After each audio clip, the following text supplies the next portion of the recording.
नमस्कार दोस्तों, तो कहिए कैसे हैं आप सब। आशा करती हूँ कि आप सब बहुत ही अच्छे होंगे। आज की कहानी है एक राजा की जिसकी कोई संतान नहीं थी और राजा बूढ़ा हो रहा था और अब बारी थी कि उस राज्य को एक उत्तराधिकारी दिया जाए। तो इस विषय पर वह अपने मंत्रियों से चर्चा करता है। तो मंत्री अपनी अपनी राय देते हैं। कोई कहता है कि आप किसी को अडॉप्ट कर लीजिए और कोई कहता है कि आप किसी को अडॉप्ट ना करके अपने पसंद के व्यक्ति या किसी मंत्री को राजा बना दीजिए।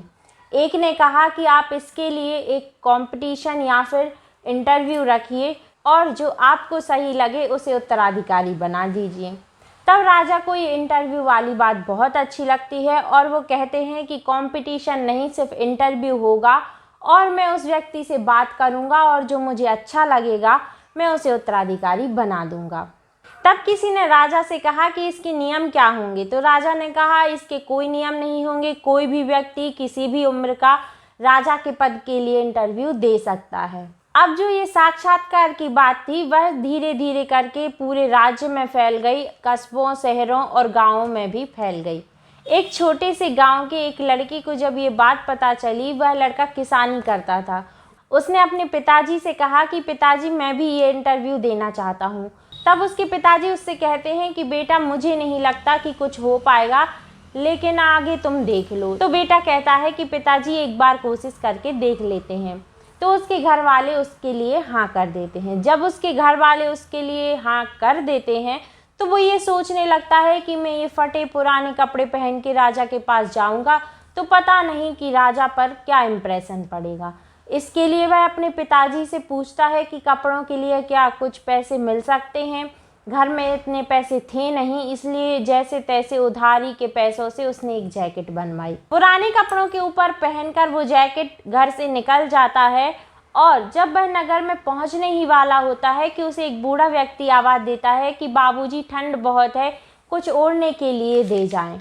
लड़के के पास पैसे तो थे नहीं, कुछ सामान घर से खाने पीने का लाया था। उसने सोचा इससे तो काम चलेगा नहीं, इसलिए जो उसने जैकेट उधारी के पैसों में बनवाई थी उसने सोचा यही दे देता हूँ, इसकी थोड़ी मदद हो जाएगी। और वह उस बूढ़े व्यक्ति को जैकेट देकर नगर में जाता है और जब वह राजमहल में पहुंचता है तो सैनिक उससे कहते हैं कि यहाँ सराय है, थोड़ा आराम कर लो, उसके बाद राजा से मिलना। 2-3 घंटे आराम करने के बाद जब वह राजमहल में जाने के लिए तैयार होता है तो सोचता है ना जाने इन फटे पुराने कपड़ों से राजा के ऊपर क्या इम्प्रेशन पड़ेगा। वह सोचते सोचते जब राजा के कक्ष में जाता है तो वहाँ पर राजा नहीं थे। कुछ देर के बाद जब राजा आते हैं तो वह उसको देखकर आश्चर्यचकित हो जाता है और वह उनसे पूछता है कि आप तो वही बूढ़े व्यक्ति हैं जो मुझे नगर के बाहर मिले थे। तब राजा कहते हैं कि हाँ, मैं वही बूढ़ा व्यक्ति हूँ। तब वह लड़का राजा से पूछता है कि आपने मेरा ऐसा टेस्ट क्यों लिया।